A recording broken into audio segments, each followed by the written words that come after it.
Allah says, "And what is the matter with you that you do not fight in the cause of Allah and for the oppressed among men, women and children who say, Our Lord, take us out of this city of oppressive people and appoint for us from yourselves a protector and appoint for us from yourselves a helper." This ayah is a general ayah.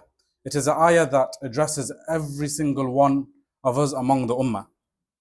It is Allah telling us, what is the matter with you when He asks you to fight in the cause of Allah, fi sabilillah. In recent weeks, we have seen the mobilization of the Ummah, the mass mobilization of the Ummah across many Muslim lands, from Algeria, Syria, Bangladesh, Pakistan, all across the Muslim world. We have seen the Ummah mobilize together and call upon the rulers and call upon the Muslim armies to undertake jihad fi sabilillah, to remove the occupation and liberate Palestine. We have also seen the Muslim ulama, the Islamic ruling, they have issued an Islamic ruling, a fatwa, by the Islamic Union of Muslim Scholars, which has the consensus of over 95,000 scholars worldwide.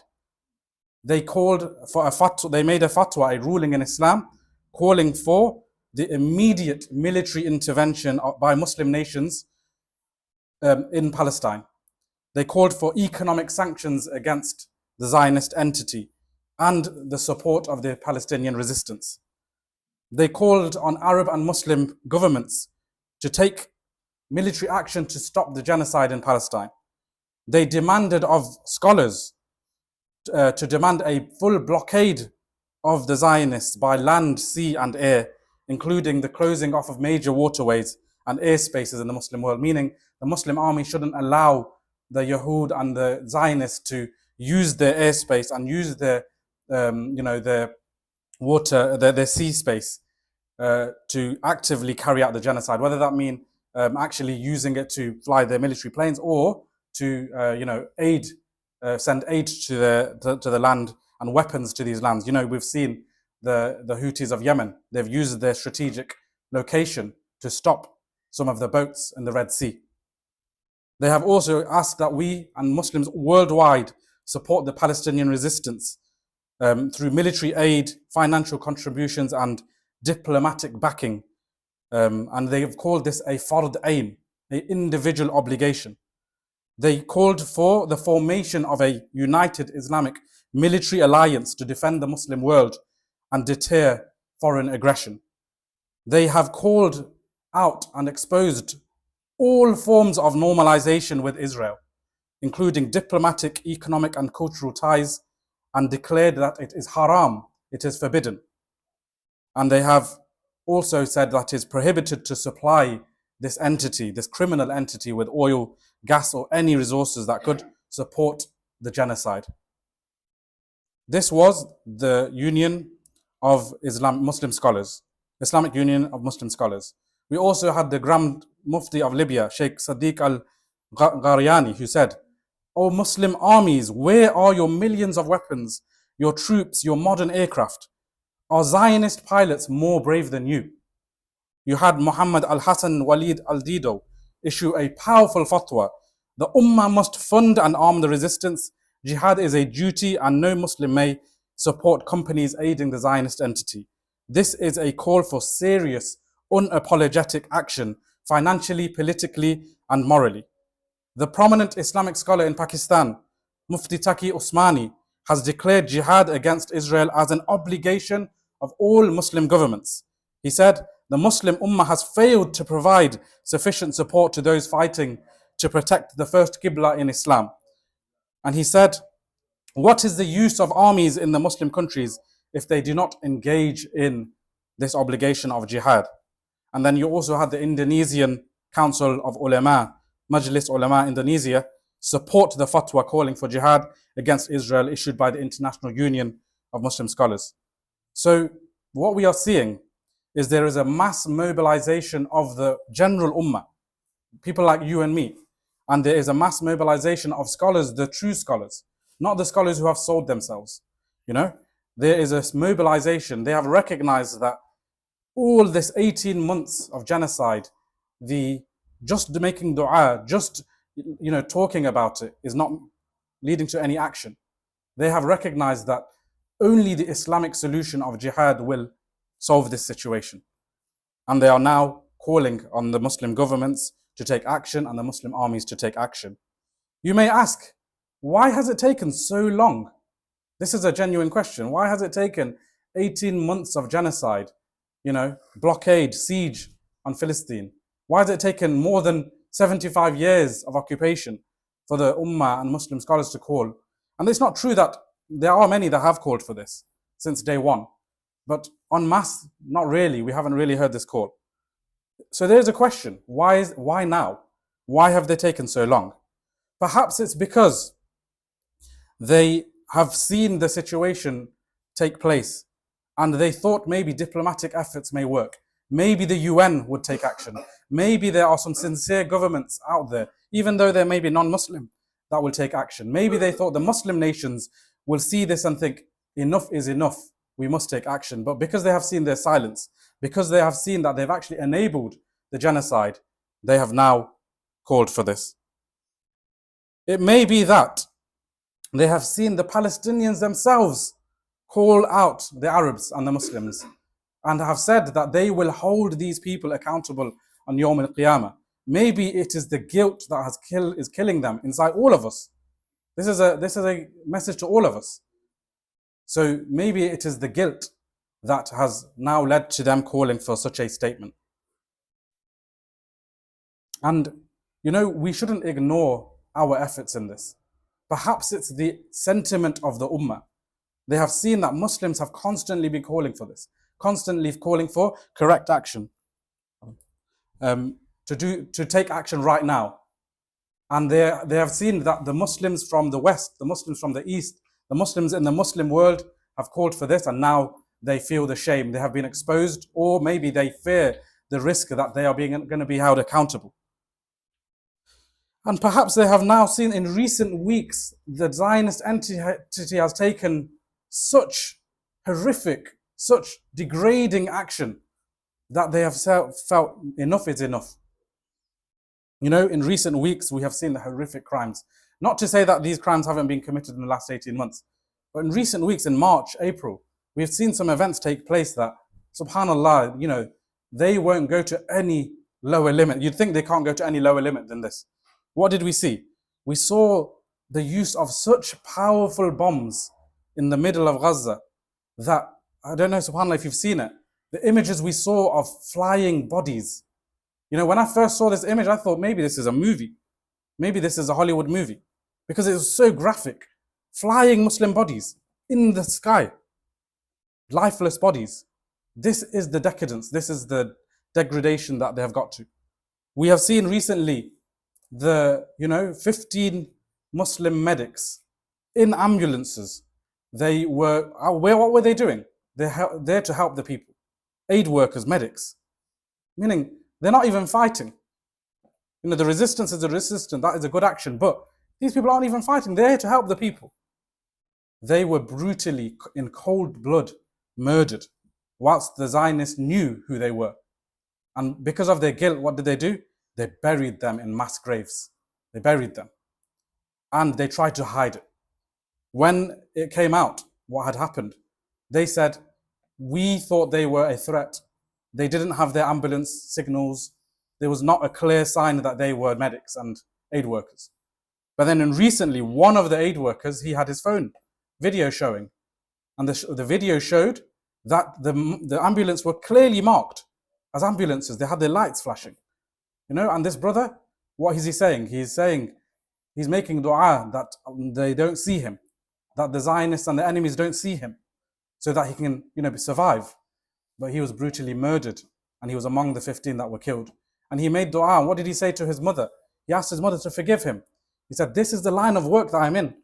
This was always the risk, that perhaps I will be martyred. And he was given martyrdom, and may Allah accept his shahada.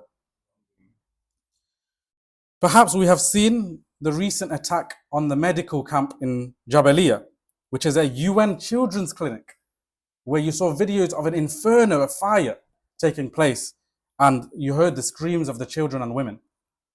Perhaps it was the attack on the medical camp where there were journalists being held there.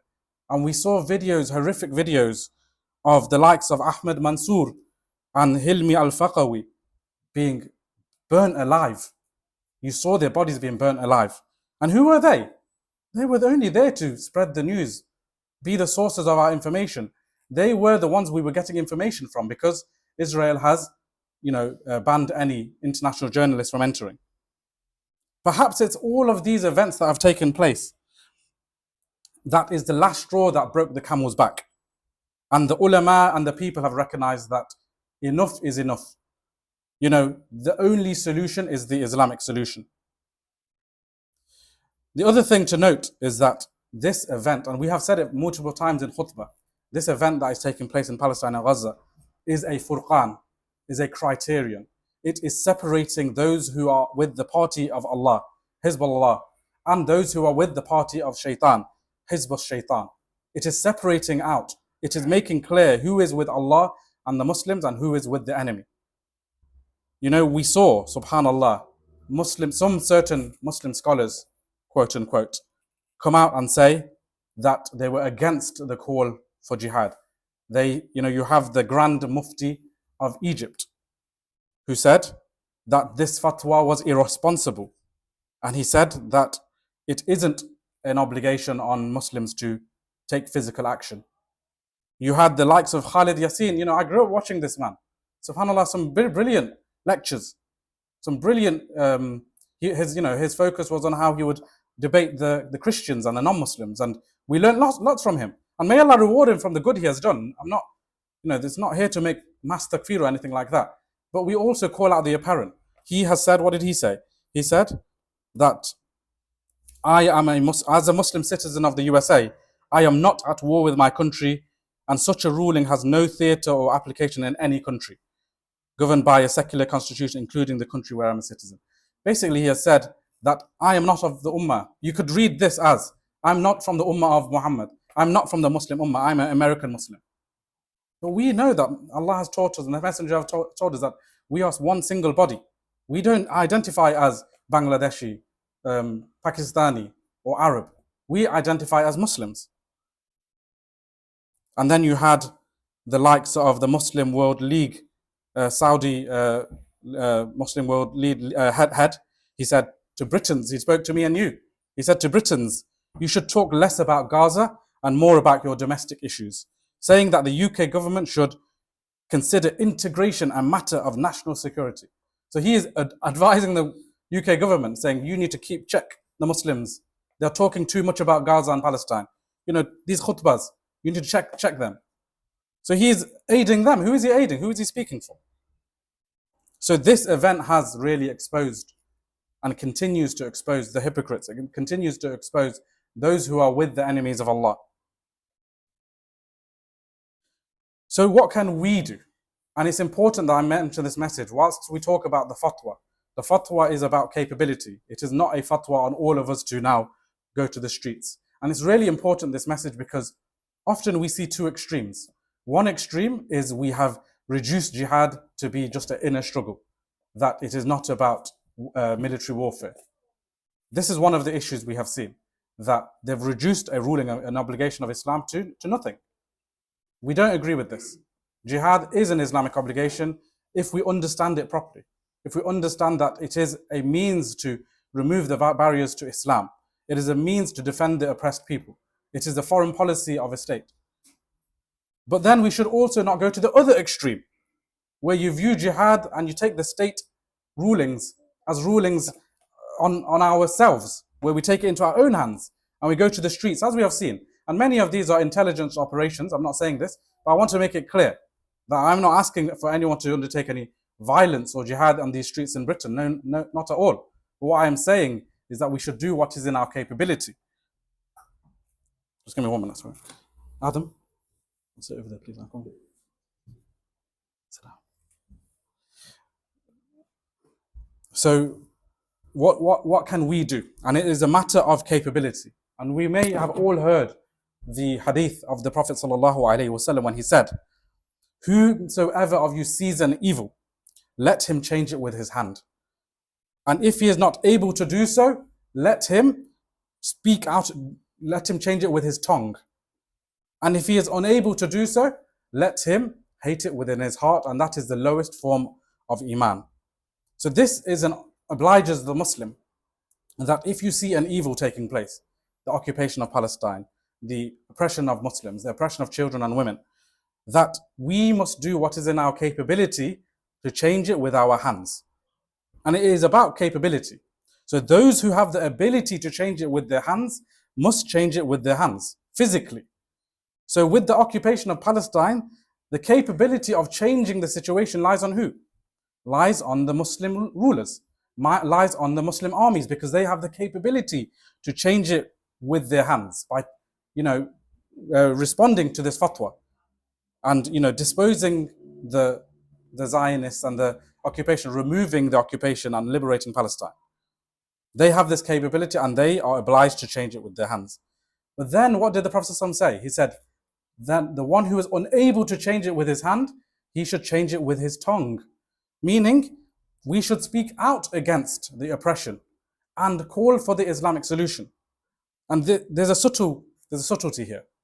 When the messenger says, change it with your tongue, it doesn't just mean just speak out against it, raise awareness. He said, change it with your tongue. Change it. Meaning, change the situation with your tongue. So it is our obligation upon us to call on those who have capability to change the situation. Right?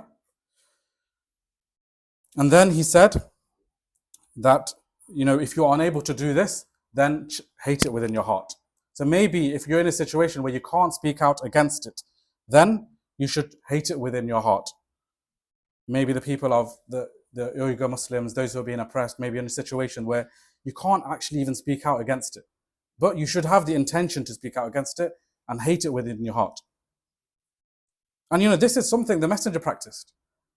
In the time of the Prophet ﷺ in Mecca, there was oppression taking place against the Muslims, against Sumayyah, the family of Yasir. What did the Prophet ﷺ do? He didn't actually take physical action. He saw what they were doing to Sumayyah, and he said, have sabr ya Sumayyah, paradise is waiting. And this wasn't, maybe Sumayyah would have thought, is that all you're going to say? She didn't take it like this. She understood that the messenger was taking action. In those first 13 years of prophethood, he was taking action to be able to change it physically. And it did happen. When the Muslims had their state in Medina, they were then able to, send an army and conquer Mecca. And Fath Mecca we saw.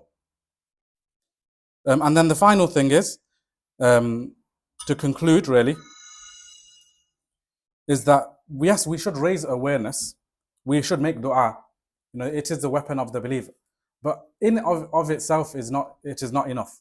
We should really be, now that the mass Ummah is mobilized now, the question is, are we part of that mobilization? On Yawm al-Qiyamah, will we be counted from those who did what was in our capability to change the situation? It is very positive to see. So we should continue to call for this and ask those who have capability. Don't let this go in vain. Maybe this is the moment. This is a sunnah of Allah that it has taken 18 months for us to realize, for the scholars to realize. Now that they have realized, we should really be making most of this opportunity. And we should seek to change the situation based on our capability. May Allah give support to the noble Ummah and allow us to physically remove the occupation once and for all. May Allah make us from those who are among the noble people, who are involved in changing the munkar. May Allah expose the liars and the hypocrites who have supported the party of shaitan above the party of Allah. And may Allah liberate all of us, those who are occupied physically, and maybe those who are occupied mentally. Maybe we have a sickness in the heart where we think we can't do enough. May Allah liberate us from this thinking. وأقول قولي هذا واستغفر الله لي ولكم ولسائر المسلمين فاستغفروه إنه هو الغفور الرحيم. Please make that.